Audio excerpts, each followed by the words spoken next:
do you think the prosecution has done enough to merit ano to?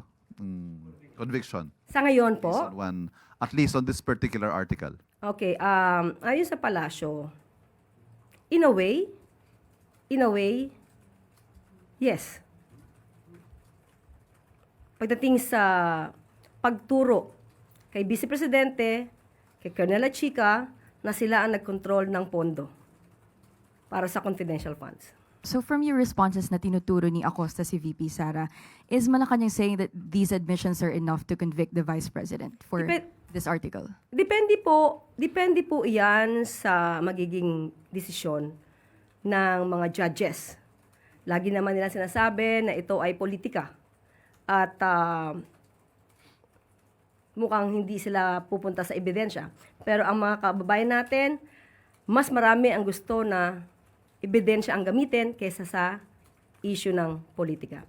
Kasi kapag ebidensya ang ginamit natin, mas matutugunan natin unang-una ang due process, justice, at kung ano ang nararapat at magiging benepisyo nito sa ating bansa at sa taong bayan. Dito ay makikita ng sambayan ng Pilipino kung paano naging dikahon ang sagot ng witness. Paulit-ulit, kahit sa ang daling tanong, doon pa rin at doon at iikot ang sagot niya. So, yun lang ang kailangan niya sagutin. The rest, pag hindi niya na alam, sasabihin niya hindi niya naiintindihan or hindi niya alam. Pero lumalabas pa rin ang totoo dahil itinuro niya pa rin si VP Sara at saka si Colonel La Chica. So, makikita dito na ang kinuhang SDO, since at the time na Mayor, di umano, si Vice Presidente, lumalabas na since then, yung SDO niya ay hindi marunong mag-liquidate. Mukhang since then, at the time na Mayor siya, na marami naman natanggap na confidential fund, ay hindi nagli-liquidate ng naaayon sa rules.